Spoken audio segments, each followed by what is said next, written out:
Bonjour. Je suis content d'être avec vous ce matin. J'ai été demandé de partager l'impact des Gédéons et notre ministère dans ma propre vie. Maintenant, des fois, quand tu vas à mon âge, des doutes commencent à émerger dans votre pensée. Je suis de Jordanie. J'enseigne dans un séminaire. J'ai été dans le ministère d'une sorte ou d'une autre dans les 35 dernières années. Mais des fois, je me demande, et ça fait une grosse différence, une assez grande différence, ou la bonne sorte de différence. Et c'est à mon âge dans la vie, tu dois savoir ce que je veux dire. La semence, c'est ta parole, dit Jésus dans la parabole. Alors, tu plantes la semence pour que Dieu donne l'opportunité. Et je sais que vous êtes ici à cette conférence pour célébrer les succès et les stratégies et les façons d'aller de l'avance. Mais des fois, tu ne vois pas toujours quelle semence va porter des fruits et quelle semence va aller dans le gros soleil chaud et va mourir, ou bien que le trouble du monde va étouffer la semence. Vous semez la semence par distribuant des Bibles aux enfants d'école, dans les hôtels, dans les hôpitaux, les prisons. Mais tu ne vois pas toujours la différence que ça fait. Les villes, les vies, que ces semences, que la parole de Dieu a changé.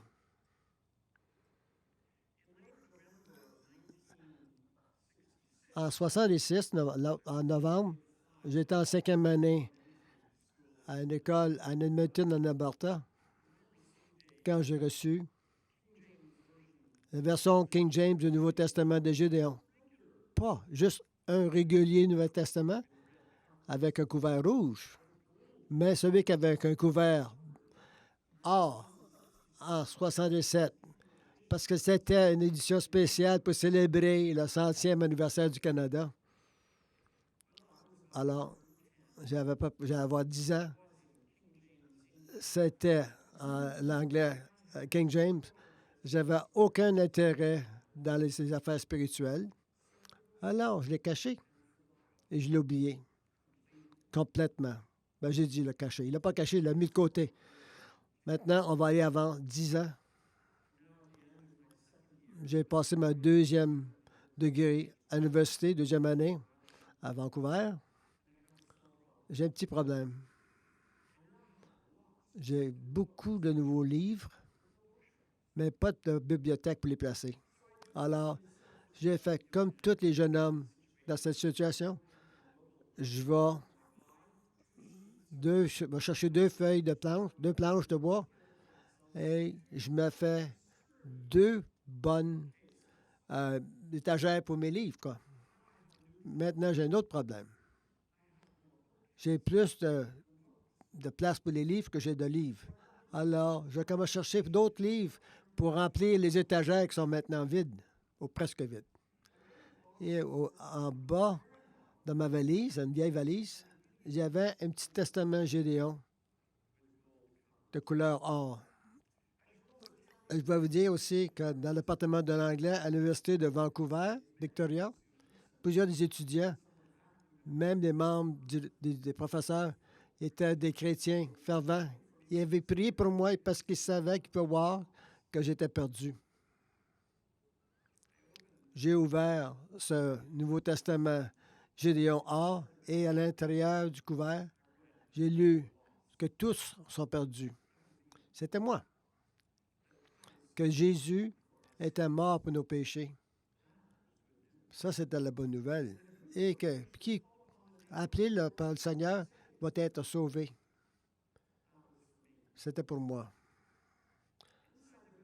Dans le couvert en arrière, les mots disaient « Confesse à Dieu que je suis un pécheur et crois que le Seigneur Jésus est mort pour mes péchés sur la croix et qui a été élevé, ressuscité, et maintenant je l'ai reçu comme mon sauveur personnel. »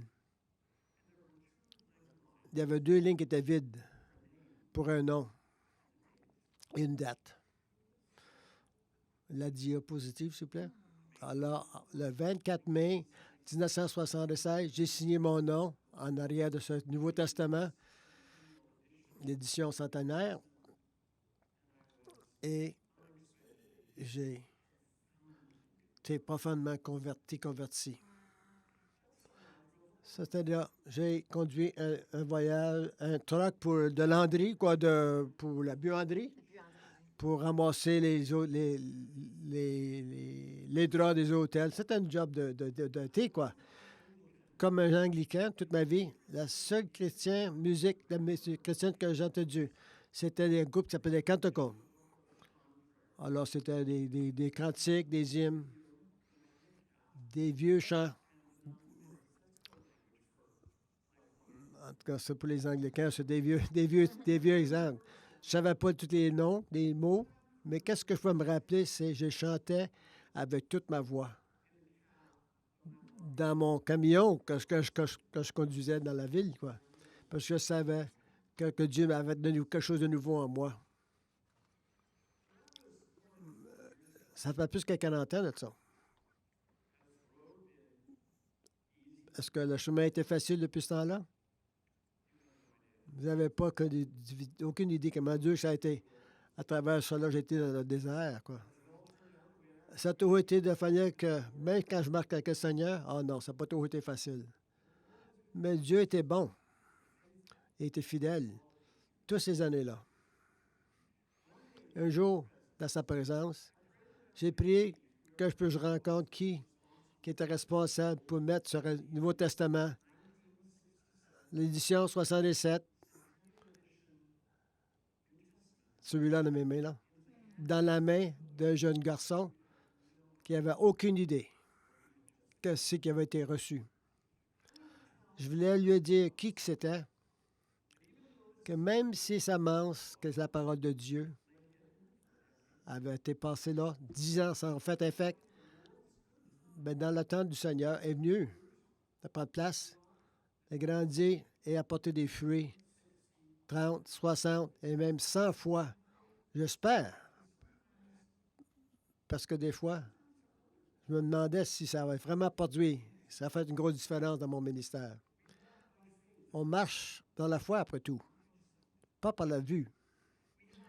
Il faut essayer, faire confiance au Seigneur de la lumière et de la récolte, de savoir quand on doit semer, comment nourrir et comment ramasser la récolte, quoi. En février, en 67, 3 mois après que j'ai reçu ce Nouveau Testament, mon père est mort du cancer. Et c'était une des premières difficultés que j'ai eues avec ma famille. Mais regardant dans l'arrière, malgré la perte de mon père, le don du Nouveau Testament, c'était la première façon que mon père est divin. Il voulait me démontrer son amour et son amour pour moi, bien avant que je sache moi-même et prêt à recevoir. C'est drôle, mais dans toutes les années que j'ai marché avec Jésus, jusqu'à date, pas rencontré une autre personne qui était convertie en signant leur nom en arrière du Nouveau Testament. Gédéon, levez votre main. Ça veut dire que ça veut dire en signant votre nom en arrière du Nouveau Testament. Il y en a plus que 2 ici. Je dois dire, il semble que c'est un petit retour comparé à des millions des Écritures qu'elles avaient distribuées dans les dernières années. On ne voit pas toujours les fruits de notre travail. Mais ça, c'est ma parole, la cause d'arrangement pour vous. Et je suis ici, un fruit de votre ministère. Simplement, sème la semence. Tu ne peux pas savoir comment Dieu va servir ça grandement pour son royaume. Simplement, sois fidèle dans les petites choses. Oui, des stratégies, mais sois fidèle dans les petites choses. et il va prendre soin du reste. Merci pour votre ministère dans ma vie et que Dieu vous bénisse quand tu continues à marcher avec lui.